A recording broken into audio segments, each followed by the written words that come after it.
jutaan terima kasih kepada speaker Dr. Shafar yang sudi menerima pelawaan kita untuk menjadi speaker pada petang ini untuk tajuk Tips and Tricks to Publish in Scopus Index Journal. Sebenarnya bila kita melihat data tentang Dr. Shafar, especially last year, public 13 index Scopus publication in 2020, in year 2020. So memang sangat impress lah bagaimana dalam setahun dapat menerbitkan 13 paper Scopus. Jadi kita dengan memegang memegang jawatan di fakulti dan sebagainya, so that's why kita panggil hari ini. Lepas tu Dr. Shafar juga adalah merupakan Rector Special Award recipient untuk last year dari segi journal index journal publication kategori. So dengan itu kita memang rasa kita panggil the right person untuk share, supaya untuk tahun ni kita akan strive more untuk dapatkan lebih banyak lagi pensyarah yang boleh menjadi seperti inilah. Dr. Shafar dapat publish sebanyak paper di dalam WAS dan Scopus. So untuk maklumat semua, saya sedikit nak bagi information melalui data base yang kita lihat. Scopus kebanyakannya data masih lagi beralamat di Shah Alam. Jadi dia dia akan bagi KPI itu kepada bukan di kampus Melaka. So saya mohon kepada semua, mohon untuk menyemak database banyak sebenarnya kan yang berkaitan dengan database yang kita sebagai academics kita macam ada Scopus sendiri, kita register, lepas tu kita ada Publons kan untuk Web of Science, lepas tu kita ada ResearchGate, kita ada ORCID ID, so kita ada ORCID, lepas tu kita ada macam-macam platform lagi lah, LinkedIn dan sebagainya. So saya mohon supaya semua pensyarah dapat register ni lah. Ini adalah kita punya platform visibility, kita panggil dia sebagai footprint kita.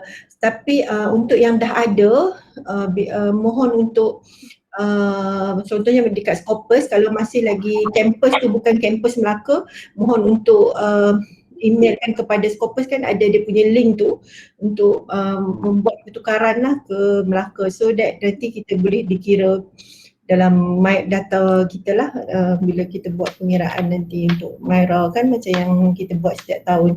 So itulah sedikit makluman, sebab walaupun dia mengambil masa kadang seminggu 2 minggu baru perubahan tu berlaku selepas dicek dan sebagainya, tapi insyaAllah tahun 2021 ni kita betul-betul plan untuk kita punya untuk mencapai apa yang kita rancangkan untuk tahun ni, supaya, dan saya ucapkan all the best kepada semua. Dan saya juga ingin mengucapkan jutaan terima kasih kepada semua partisipan pada petang ini yang sudi meluangkan masa, dan saya harap pada tahun ni kita punya KPI sebanyak 115 artikel dari itu untuk indeks artikel Scopus dengan WAS. So kita ada lagi MySite, ERA dan sebagainya. So kita harapkan tahun ni kita akan tercapai.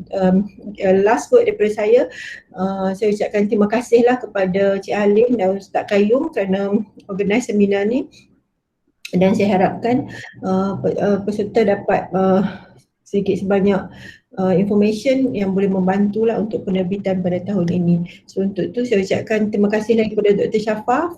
Thank you for accepting the invitation. So untuk itu saya ucapkan terima kasih kepada semua, dan Assalamualaikum warahmatullahi wabarakatuh. Maaf saya tak dapat kamera ni sebab baru selesai meeting, so saya nak prepare untuk next meeting. Terima kasih. Assalamualaikum. Waalaikumsalam warahmatullahi wabarakatuh. Terima kasih kepada Profesor Dr. Syafina Ismail atas sedikit aluan mengenai dengan program kita, dan juga hasrat mengenai dengan apa tujuan seminar ini untuk ataupun bengkel ringkas pada petang ini untuk diadakan. Dan sedikit mengenai dengan Dr. Shafaf, saya rasa semua dah tahu.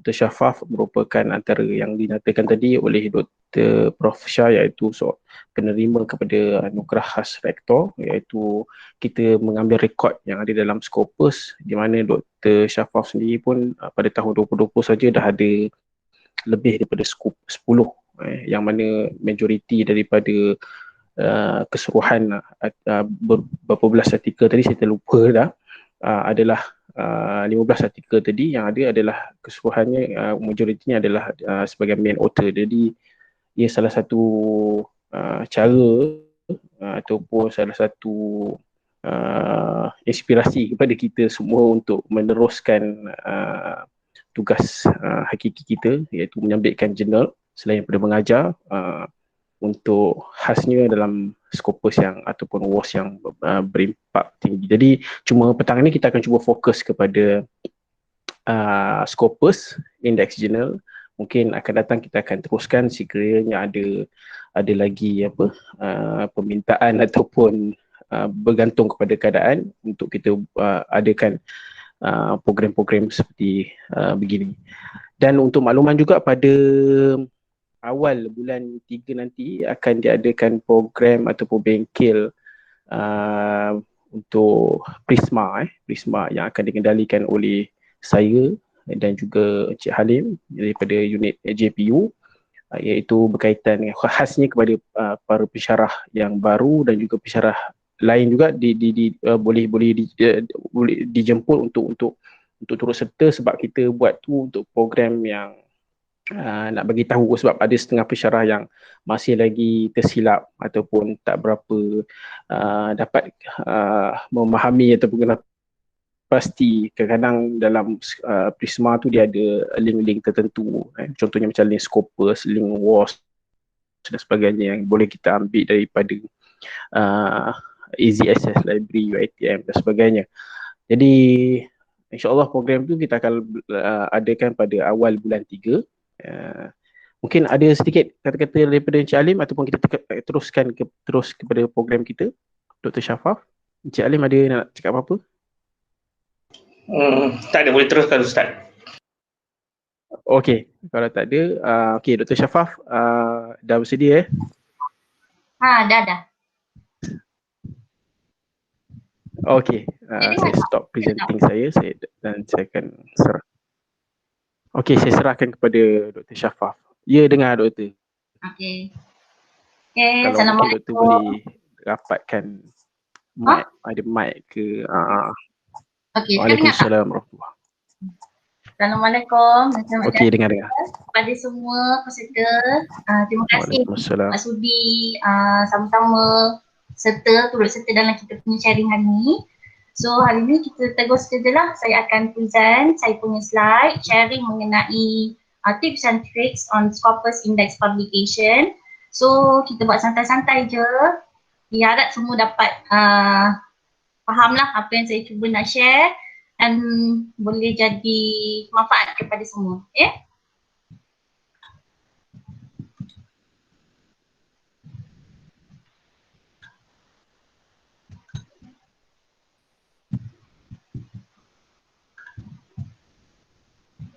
Okay. So ini adalah tips and tricks to publication in Scopus Index Journal, sharing kita untuk hari ini. So kita terus dengan overview. So untuk hari ini overview kita, saya akan bahagikan presentation ni ataupun sharing ni kepada 3 bahagian. Part 1, introduction to journal. Doktor, slide doktor tak nampak doktor. Slide, your slide. Sekejap. It's not presenting. Ya, slide. Ya, terima kasih Doktor. Okey.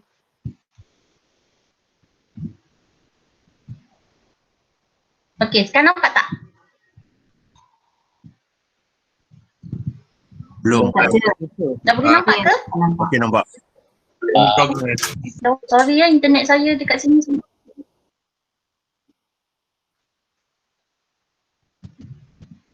Dah. Dah nampak Doktor, nampak insyaAllah.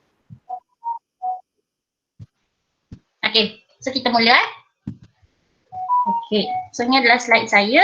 So untuk overview ni kita akan pecahkan kepada 3 bahagian. Introduction to Journal and Scopus Database, Factors of Paper Rejection, and lastly is sharing on journal writing.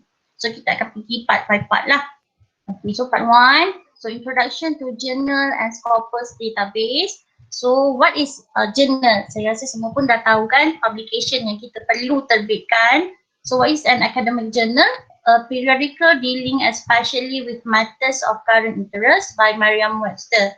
So untuk kategori jurnal ni, selalunya jurnal akan diterbitkan oleh universiti. Mungkin yang ada universiti yang dah boleh keluarkan jurnal sendiri ataupun publisher. Okay, so two types of journal, there are two types of journal, sama ada referred. Referred also known as index journal, ataupun non-referred kita panggil dia as non-index journal lah. So untuk hari ini kita akan share untuk Scopus journal. Referred journal ada banyak types of journal writing yang kita semua tahu. Contohnya original article,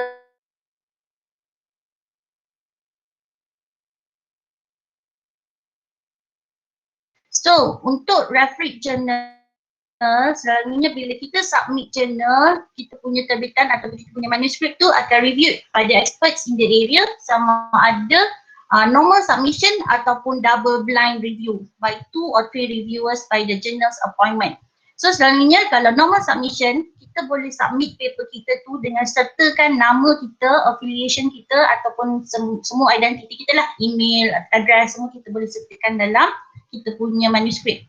Tapi kalau double blind review, maksudnya kita kena sorokkan kita punya nama, kita punya affiliation, email address ataupun apa-apa semua details kita lah untuk reviewer to review supaya tak nak bias. So selalunya reviews result akan dia jadi accept as it is, accept with correction whether it is minor or major, ataupun yang paling kita tak nak sekali. Okay, so macam mana kita nak tahu Scopus journal cross check? Macam mana kalau kita nak submit kita punya manuskrip, macam mana kita nak tahu sama ada journal yang kita nak submit ni adalah Scopus listed ataupun tidak? So selalunya saya share dekat sini. Apa yang saya akan buat adalah akan terus masuk kepada website Scopus, okay, yang seperti dekat yang saya share dekat sini. Website link pun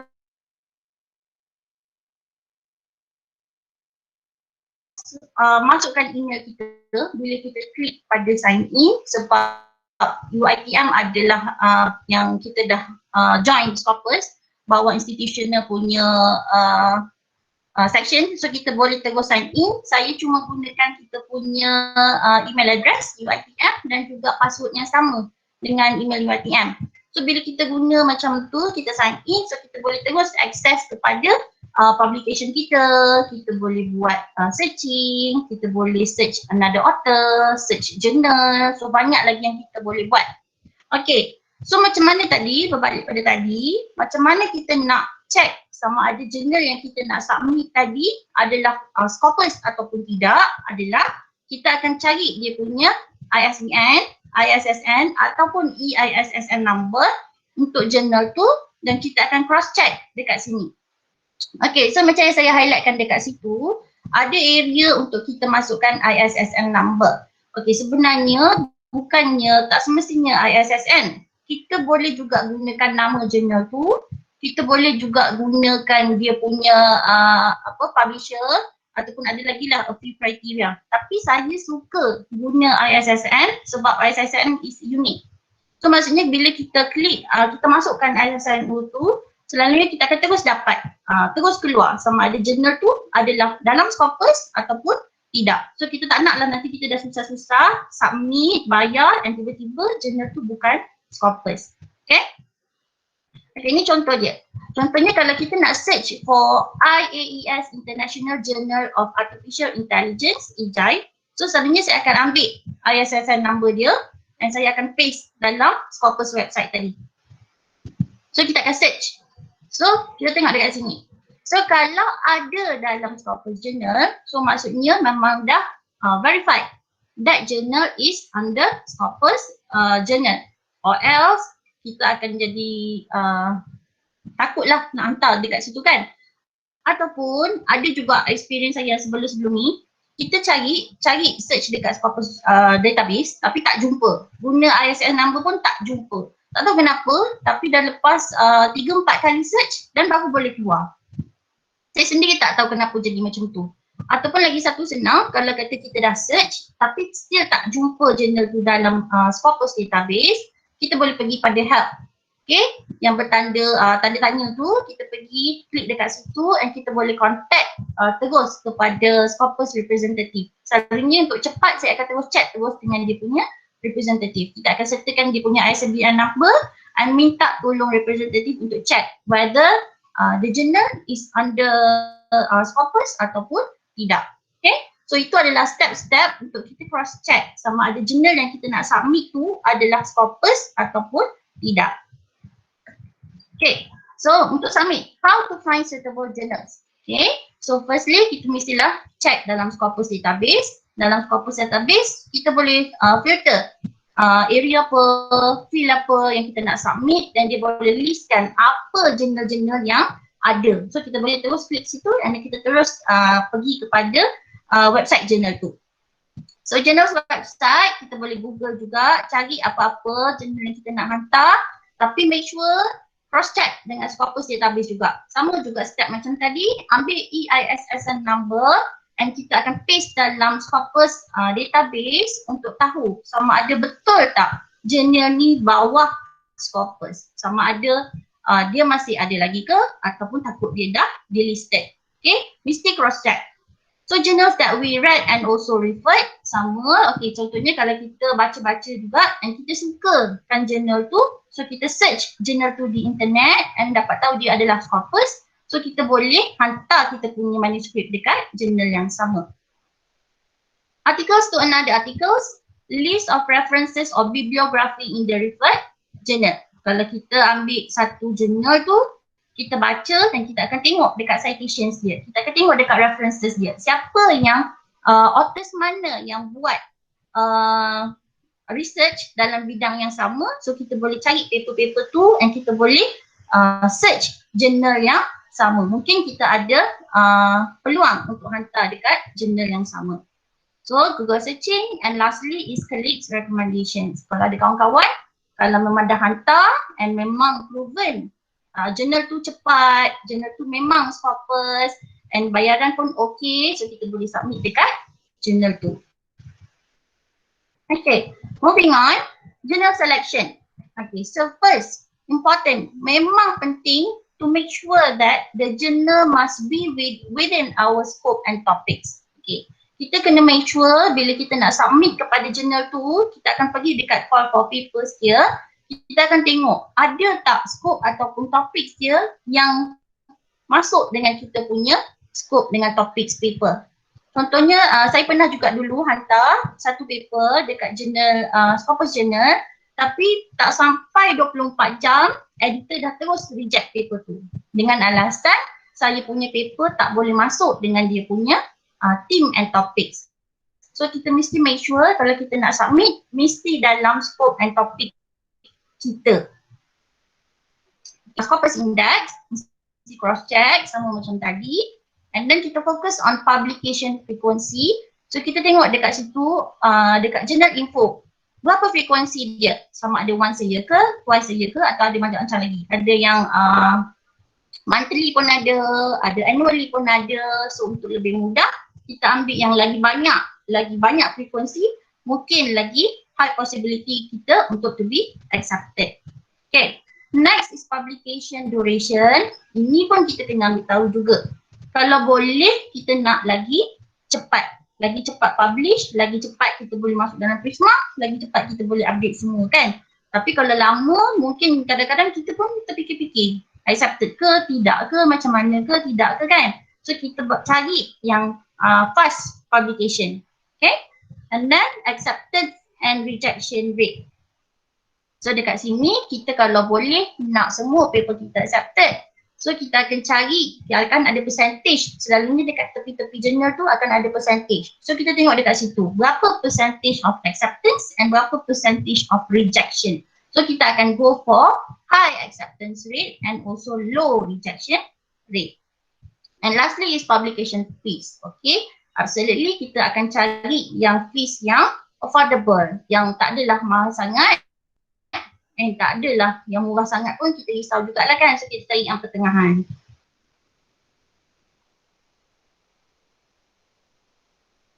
Okay, so part tu kita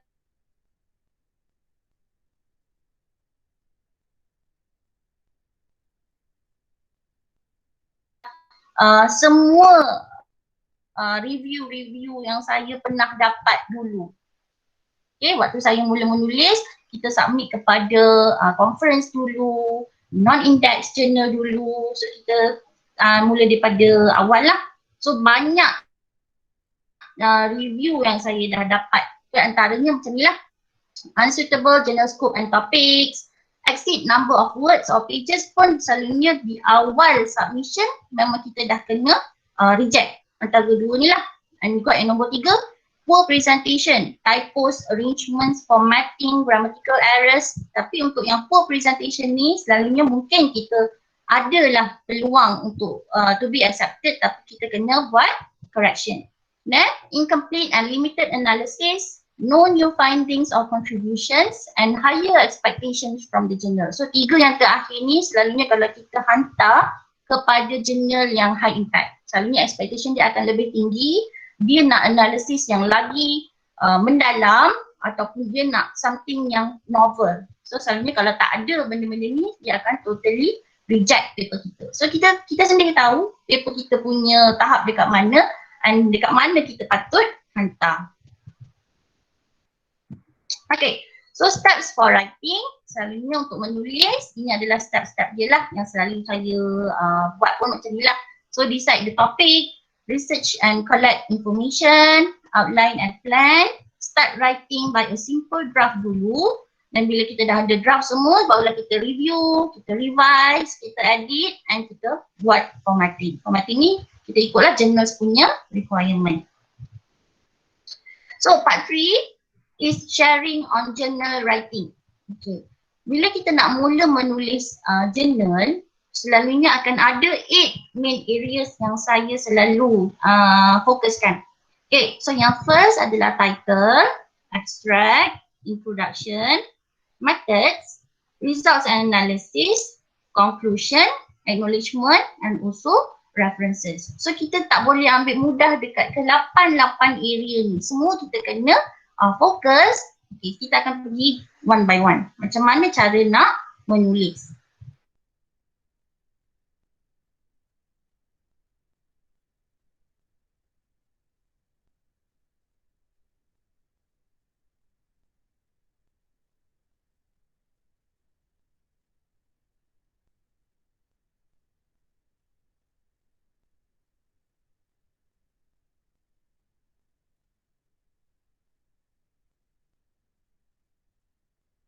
Corpus journal yang dah diterbitkan bersama dengan ahli-ahli tim SIVA yang lain. Okay, tim IK saja. So ni antara dia lah, Capsoka, Hybrid Technique for Nosologic Segmentation of Primary Brain Tumors, Travel Joy Optimization of Traveling Recommendation System using Brute Force Algorithm. Maksudnya kita kena spesifik apa yang kita nak propose dekat dalam paper tu. Okay? Dr. Shafaf? Next is abstract.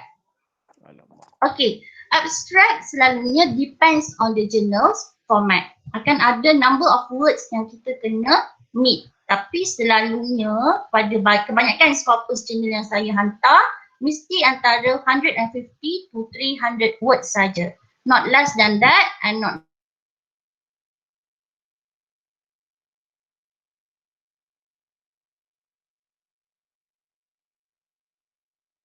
Dr. Shafaf?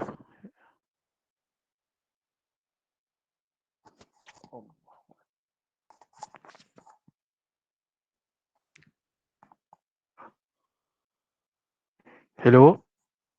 Semua boleh dengar tak suara saya? Dengar. Dr. Shafaf dah hilang. Dr. Shafaf hilang. Aduh, nampaknya kita kena minta Dr. Shafaf masuk semula. Saya rasa line Dr. Shafaf. Ya, line Dr. Shafaf problem. Sekejap saya minta dia masuk semula.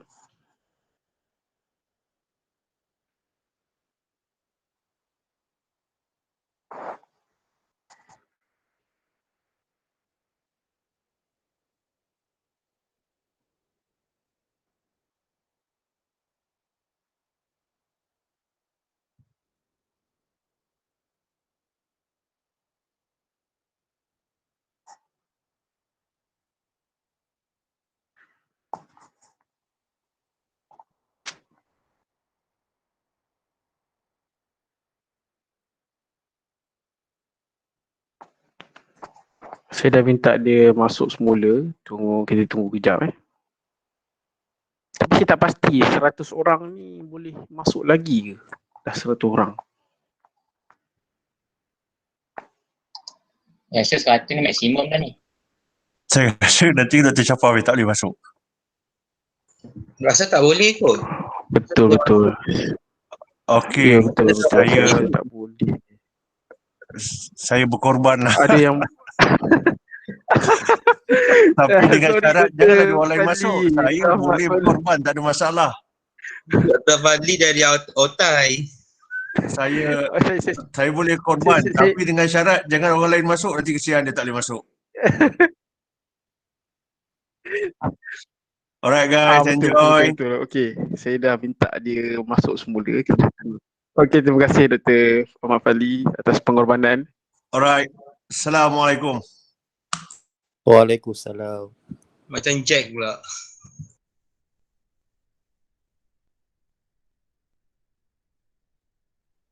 Minta semua sabar sekejap. Petang-petang ni line kita tak betul sikit.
Assalamualaikum. Sorry, saya ter-busy tadi.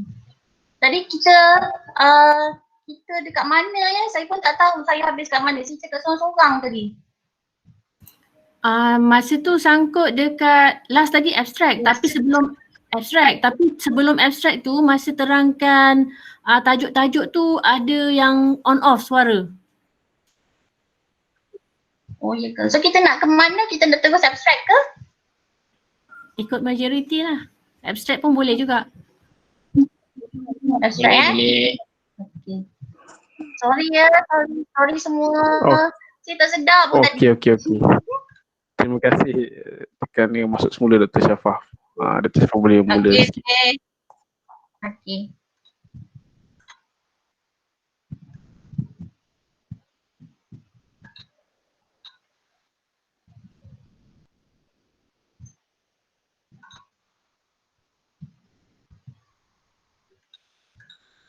Okay, boleh nampak ke? Boleh, boleh. Boleh nampak.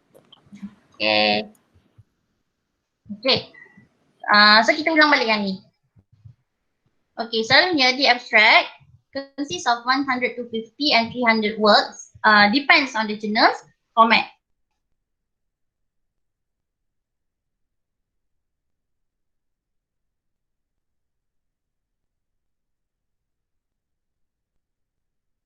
Kan minta. So elemen-elemen dalam abstract adalah introduction, problem statements ataupun aim, methods, findings, conclusion, implication ataupun future recommendation.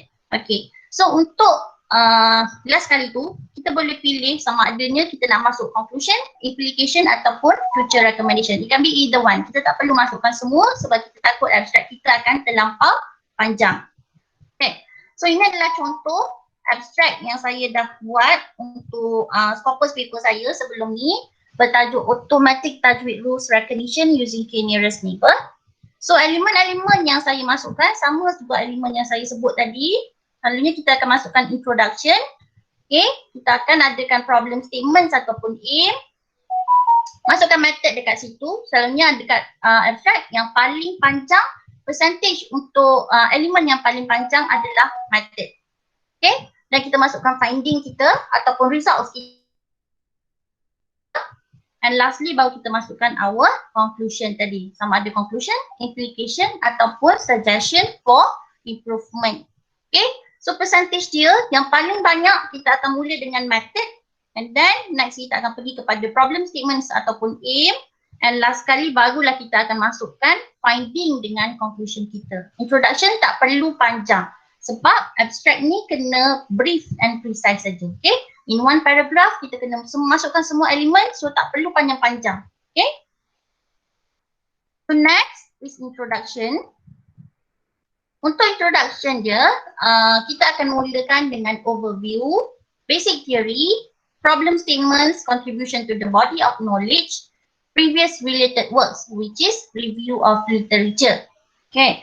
Untuk sesetengah jurnal, selalunya dia tak ada rigid guideline apa yang kita perlu masukkan atau apa yang kita perlu setkan. 1.0 is introduction, 2.0 is related works, 3.0 adalah methods. Selalunya dia tak akan bagi guideline macam tu. Kita yang akan decide apa dekat 1.0 kita, apa dekat 2.0 kita. So untuk saya suka masukkan related works ataupun review of literature terus ke dalam introduction, which is 1.0. So 2.0 nanti akan terus kepada methods. Okay. Okay, sebabnya saya lagi suka benda tu nampak compact terus di 1.0. So di 3.0 kita boleh terus straightly focus on our proposed technique ataupun algorithm. So then kita akan masukkan objective ataupun aim ataupun research question kita and paper organization. Untuk paper organization ni, sebelum-sebelum ni banyak kali saya ditegur oleh reviewer sebab saya tak masukkan paper organization at the end of my 1.0, which is introduction. So lepas banyak kali ditegur, baru saya akan masukkan. Bila habis saja baca kita punya 1.0, at the end of the subsection kita akan masukkan paper organization. Okay. And lastly is sufficient citations. Okay, it's a must, kena masukkan citations dalam kita punya 1.0 and mesti citation kita mesti mencukupi.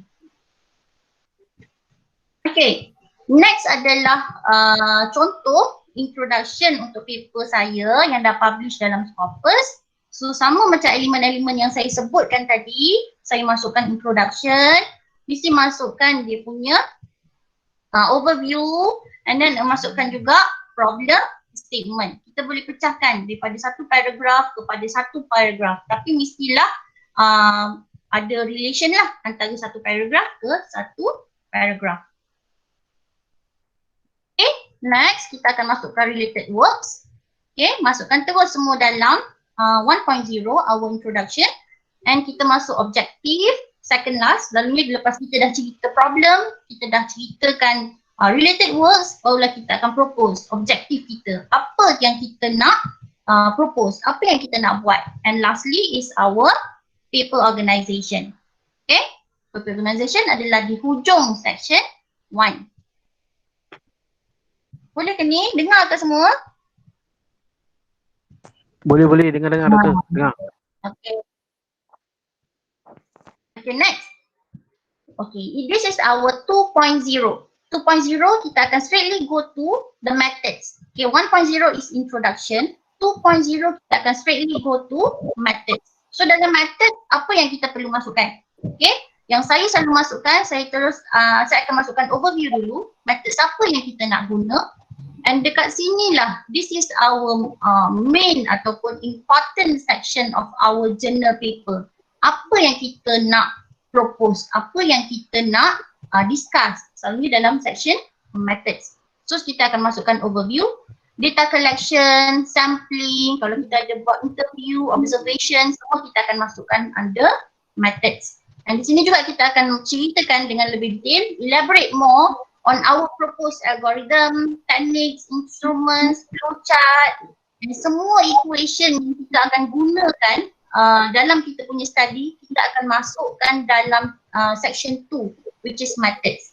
Okay, tak akan ada equation di section yang lain selain section 2. Okay, bear in mind, tak akan masuk, kita jangan masukkan equation kita dalam results nanti. Results nanti kita cuma masukkan result saja. Equation kita masukkan di bahagian methods. Okay, so ini adalah contoh-contoh yang saya masukkan dalam methods. Kita akan masukkan kalau macam untuk area saya, image processing. So kita akan masukkan image sample kita akan masukkan flowchart kita punya proses flowchart dan we elaborate step by step. And dekat setiap step tu pula kita akan elaborate pula, kita akan masukkan teknik, propose teknik kita. Dekat mana kita nak implement, dekat mana kita nak guna equation. So semua itu kita akan step by step elaborate in section 2, which is methods.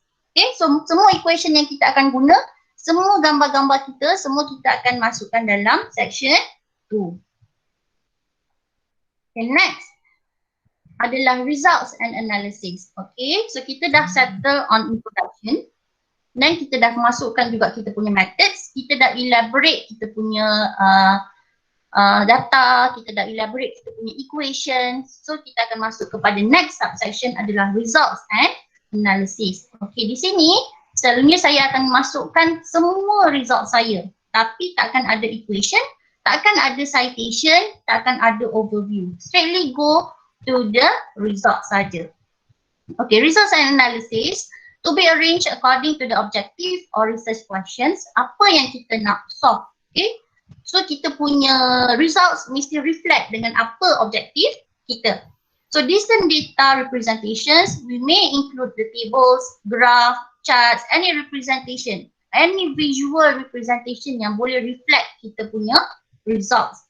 Okay, so include findings, discussions, performance of each proposed instruments, algorithms and also techniques. Okay, daripada apa yang kita cuba nak solvekan tadi, so kita dah dapat results. So results tu pula, when we tabulate the results, bila kita dah visualize the results, we need to make sure that we elaborate all the results included. Kita kena elaborate. Kita tak boleh just masukkan all the graph, all the charts without elaborating it. Kita mesti elaborate apa finding kita. So then, baru kita boleh emphasize apa yang kita dapat kalau kita buat macam ni. Kalau objektif kita macam ni, kita pakai teknik ni, apa yang kita jumpa, which is our finding. Apa yang kita punya finding, kita kena stress dekat bahagian results and analysis. So kalau kita nak buat comparative paper, okay, selalunya dalam bidang saya akan ada algorithm, ada techniques. So kalau ada comparative paper, kita kena comparekan dengan previous techniques. Okay? Kalau kita nak cite paper lain, dekat situ kita boleh masukkan citations. Or else kita tak perlu masukkan citations di bahagian results and analysis. So systematic representations, semua data kita, semua results kita kena susun dalam bentuk yang sistematik lah supaya benda tu nampak clear. Review akan faham apa yang kita cuba buat, apa yang kita nak cuba presentkan dekat dalam paper tu. Okay, So ini adalah contoh-contoh visual results yang saya masukkan dalam paper-paper saya yang sebelum ni. So kita akan masukkan results dalam bentuk tables, dalam bentuk percentages, dalam bentuk graph. So semua kita masukkan di bahagian results and analysis, and not to forget to elaborate it. Okay, kena elaborate every tables, every figures, every semua data-data dalam setiap kolom, kalau boleh kita kena make sure kita elaborate. Okay, so lastly is our conclusion section. Okay, in conclusion section, okay, bear in mind, please do not copy back apa yang kita dah letak di abstract. Okay, sebenarnya conclusion ni dia tak jauh beza dengan abstract, but we need to rephrase. Okay, so actually in conclusion, what we need to do is to recap back all the objectives, recap proposed instruments, algorithm or technique that we propose, and then we need to include the findings that we state in results and analysis part in section 3.0 tadi. Kita kena sebut balik apa finding kita. So what are the implications pun kita kena sebut balik dalam conclusion and suggestion for improvement. Kalau adalah, tapi better masukkan suggestion for improvement di bahagian conclusion. Okay, so this is my sample of conclusion untuk previous journal. So kat sini semua akan ada elemen-elemen yang saya sebutkan tadi. Kita akan recap back our objective, recap the proposed technique or algo, masukkan finding kita. Results tadi akan ada banyak results, but what we need to include in the conclusion is only the overall finding. Okay, tapi re-mention apa results tadi. Kalau ada banyak bahagian result, kita cuma masukkan overall findings. So we include the implication, and lastly we include the suggestions for improvement.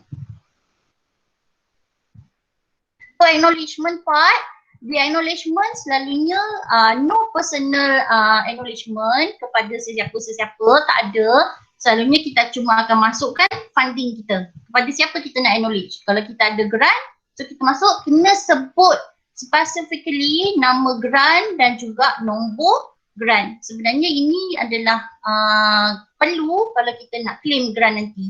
Sebab kalau kita nak claim grant, kalau kita tak sebut pasal funding kita di acknowledgement, kita tak boleh claim.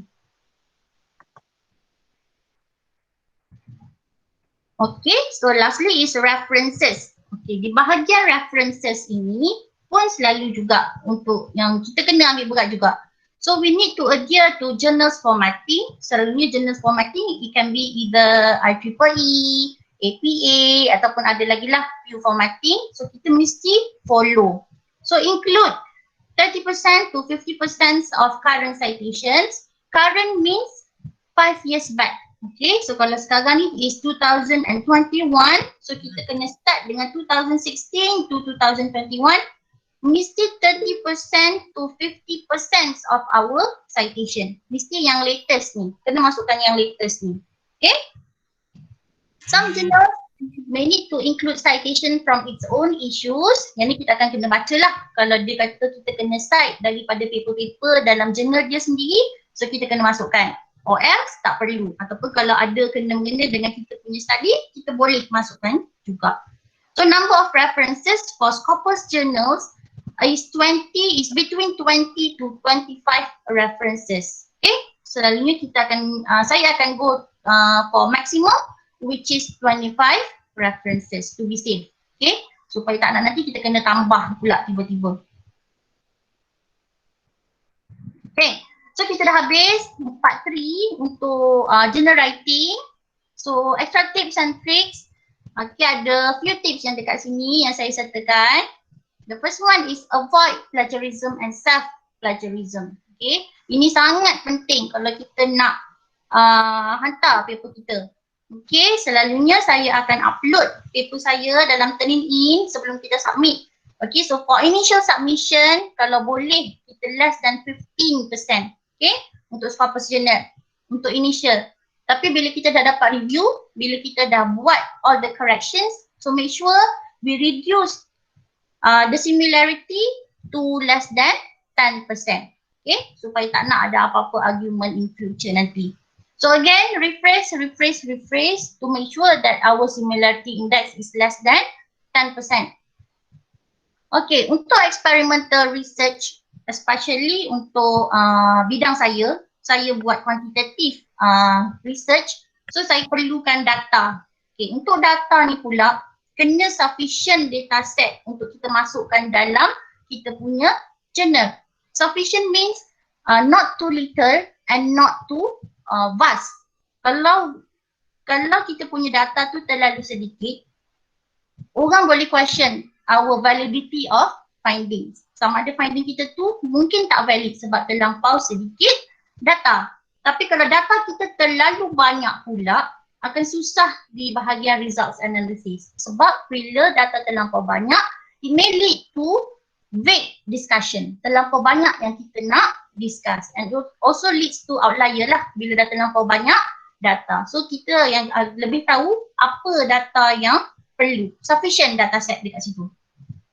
Okay. So tips yang lain, selalunya kita akan read and refer to other published journal in our field.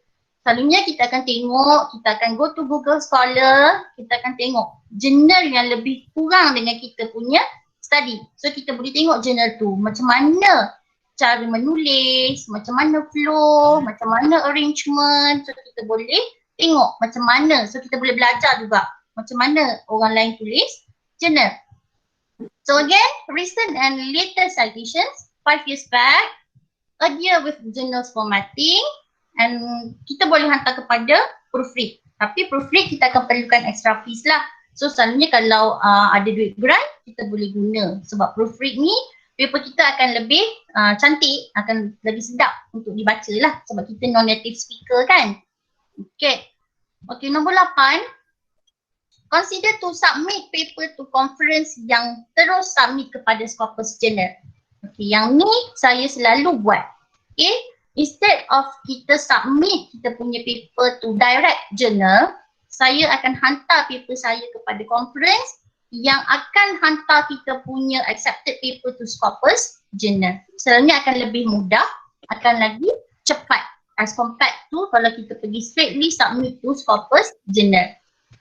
Okay, so be positive, do not give up. Kalau kita kena reject, kalau paper kita kena reject, tak apa. Okay.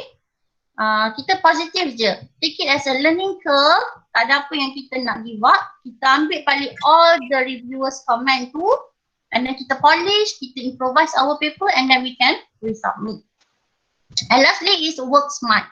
Okay, work smart, find your writing pals or team. Dekat sini kita boleh delegate kerja, siapa buat section ni, siapa buat section ni. Kita boleh dapat more idea, apa yang kita nak writing, apa yang kita nak focus on, akan dapat lebih banyak idea. So, in a nutshell, what are the important factors that contribute to Scopus journal publications are academic writing. Kita kena tahu, kita kena belajar cara-cara untuk menulis academic writing. We need to be positive, optimistic, passion and also determination. Please do not give up. Kalau kita kena, paper kita kena reject, it's okay. Okay, tak ada apa yang perlu down. It's okay. We just improve that paper and then we just resubmit. And lastly, for sure, we need fund. Okay, sebab kalau kita nak publish kepada Scopus Journal, akan ada Scopus Journal yang free, yang tak perlu bayar. Tapi selalunya, kalau Scopus Journal yang free, akan publication duration dia akan lebih lama as compared to yang Scopus Journal yang kita bayar. So, quality versus quantity. Okay, semua orang banyak yang tanya ni kan. So for me, I will go for both.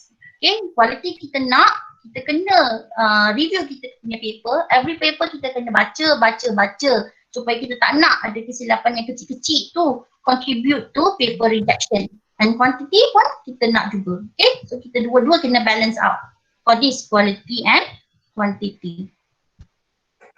Okay, I think that's all for my sharing today. Ada lagi ke semua?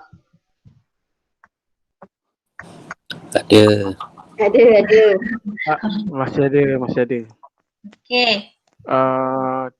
Terima kasih kepada Dr. Shafaf atas perkongsian yang baik dan juga bermanfaat untuk kami semua. Dan ada masa sedikit, saya rasa saya boleh buka kepada sesi Q&A lah sekiranya ada daripada rakan-rakan pensyarah semua. Boleh, siapa-siapa yang ada soalan boleh terus tanya ke Dr. Shafah.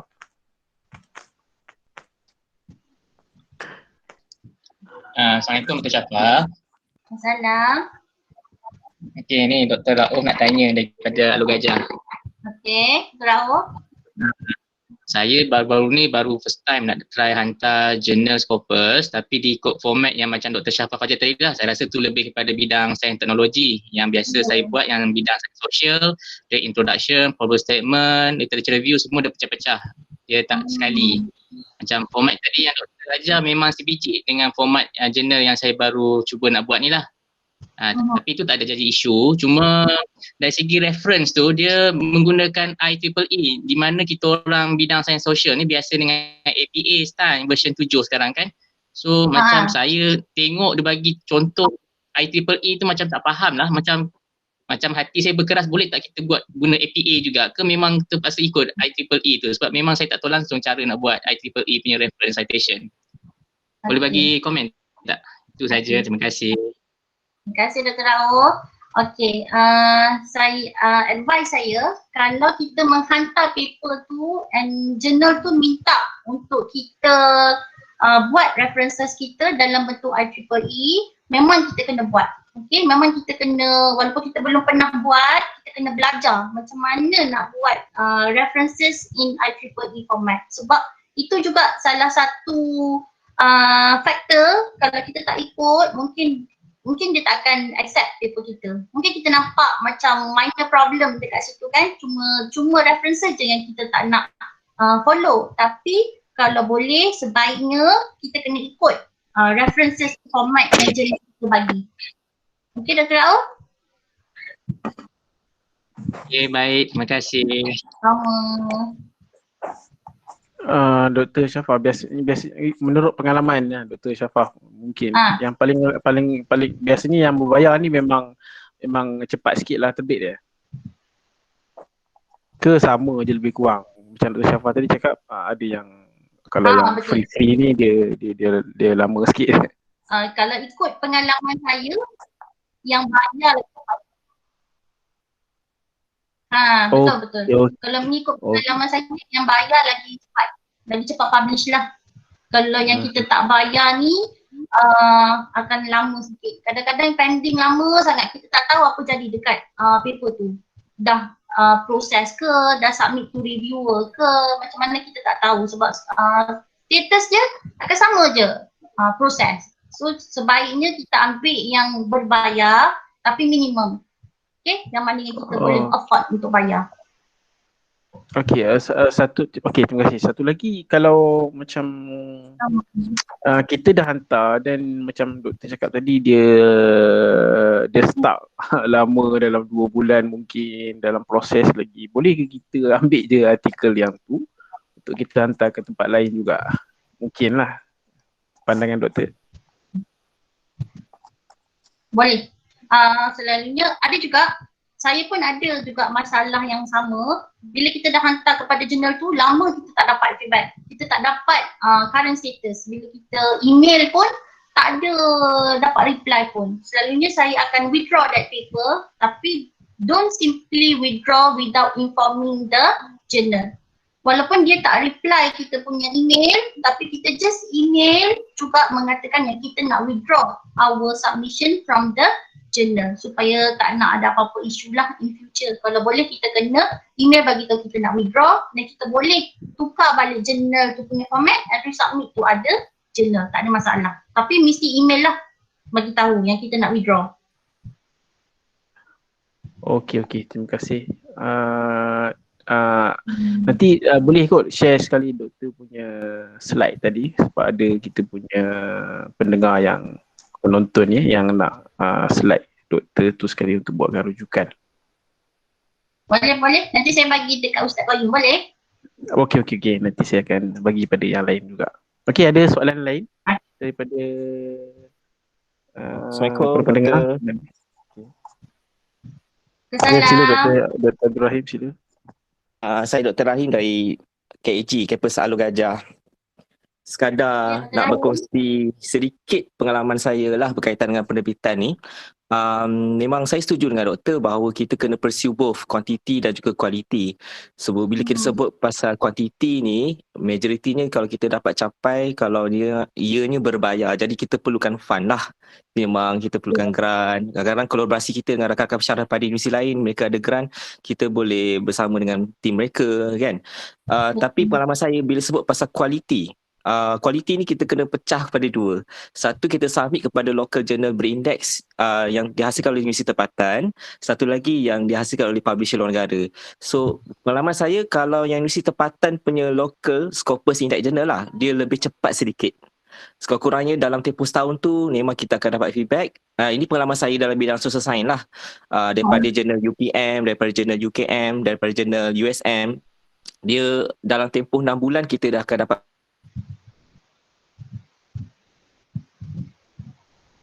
Tapi kalau jurnal di luar negara, memang saya letak estimate antara 1 hingga 1.5 tahun. Yang itulah proses menunggu dia. Jadi sebab tu, bila kita menulis ni, kita kena ada pursue both lah, quantity and quality. Dan barulah kita boleh capai sasaran penerbitan yang banyak. Itu sekadar tambahan dari saya, Doktor.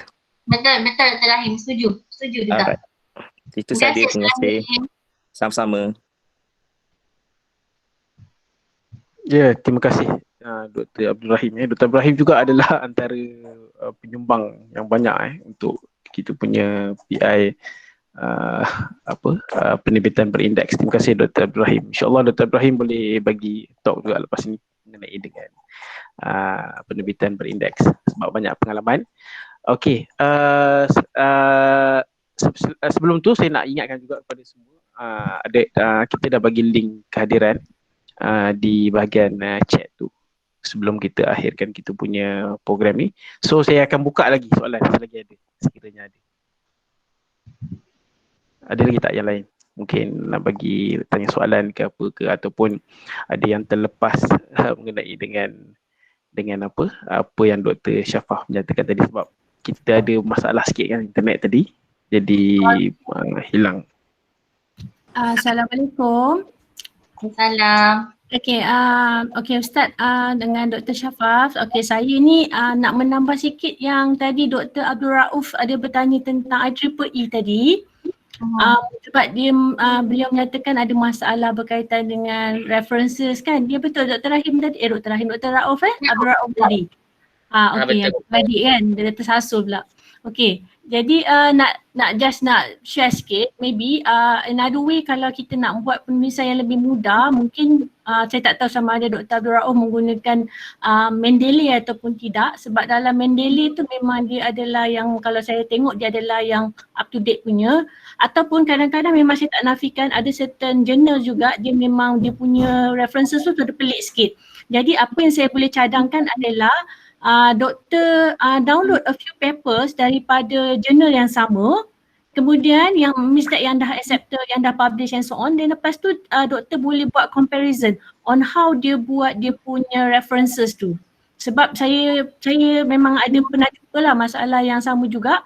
Jadi saya akan buat macam tu. Saya akan buat a few comparison, saya download paper yang ada and then saya tengok macam mana dia orang buat citation. Tu saya punya sharing lah sikit berkaitan dengan citation buat references. Okay ya Dr. Abdul Rauf Okey doktor, terima kasih bagi hint. Terima kasih Dr. Khairina.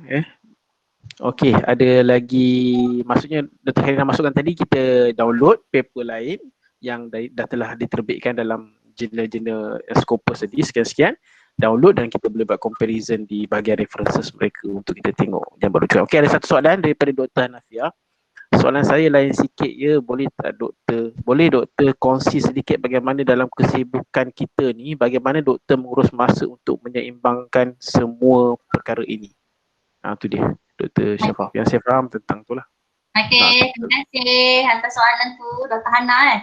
Okey, macam dalam salah satu slide saya tadi, saya dah cakap, kalau boleh kita cari writing pals ataupun kita cari team yang boleh sama-sama menulis dengan kita. Itu adalah salah satu cara ataupun tips yang saya selalu sendiri buat. Okey, contohnya dalam IK saya sendiri ada ramai member yang sama-sama contribute untuk buat paper. Sebab tu untuk tahun 2020 itu ada 13 to 15 papers yang dah publish, bukan totally paper saya sebagai main author. Okey, ada yang main author, ada yang co-author. Kita sama-sama trash out paper apa yang kita nak buat, data apa yang kita ada, macam mana kita nak analyse, siapa yang akan analyse, siapa yang akan tulis, siapa yang akan tulis bahagian ni. So kita akan delegate kerja, bukan mainly saya punya contribution. Saya rasa kalau kata saya yang tulis seorang-seorang, mungkin tak boleh lah kita nak capai berapa banyak paper yang kita nak publish. So kita work in team, kita cari writing pair kita, yang mana yang sesuai untuk kita bekerja. Macam itulah tips saya, Dr. Hana.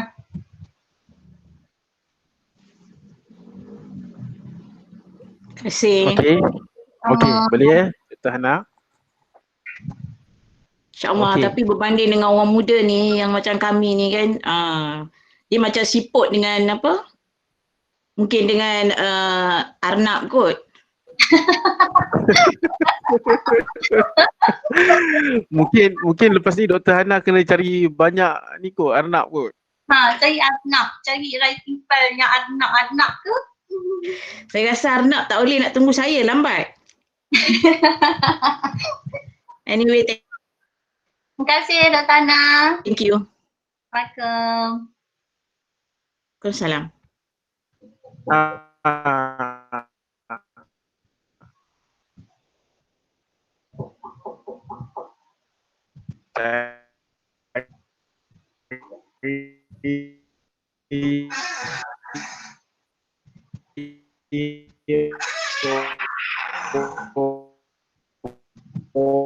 Orang muda tu yang rasa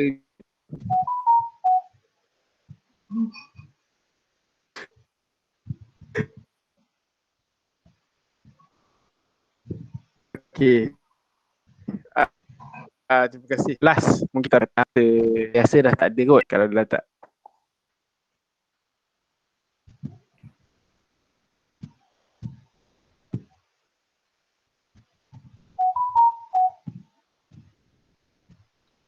Doktor? Ya? Gita ni daripada KBM. Ya? I nak tanya, doktor cakap tadi you will look for conference. Hello, Assalamualaikum, boleh dengar tak? Boleh. Boleh doktor, boleh dengar? Boleh dengar. Okay. You told us just now that you will actually look for conferences yang memang publish dengan Scopus kan? Betul. Okay. Ada alternatif lain tak? Because kita social science social ni sometimes they will promise us to publish in Scopus, but then so many things will happen, then in between tak akan publish in Scopus, dia akan ke jalan lain pula. Ada tak cara lain selain daripada conference tapi kita directly can just reliably put into any Scopus journal macam tu? Any other ways? Okay, thank you Dr. Gita. Okay. Alright, untuk menjawab soalan tu, untuk bahagian untuk ke area yang social science ni saya kurang arif lah macam mana nak menghantar tu. Tapi generally kalau boleh kita do some research. Maksudnya kalau kita hantar kepada certain conference tu, kita tengok balik track record conference tu.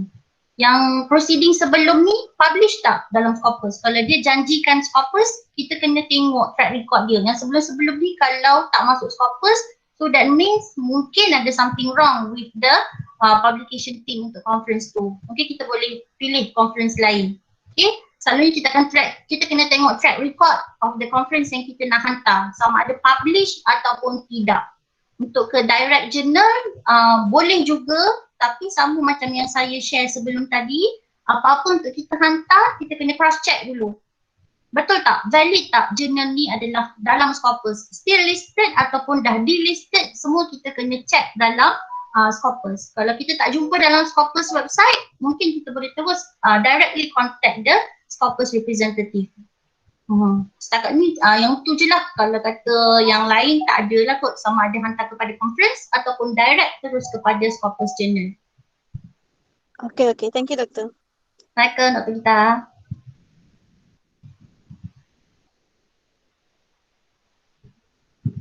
Okey, saya rasa cukup sampai situ saja pertemuan kita sehingga 3.30.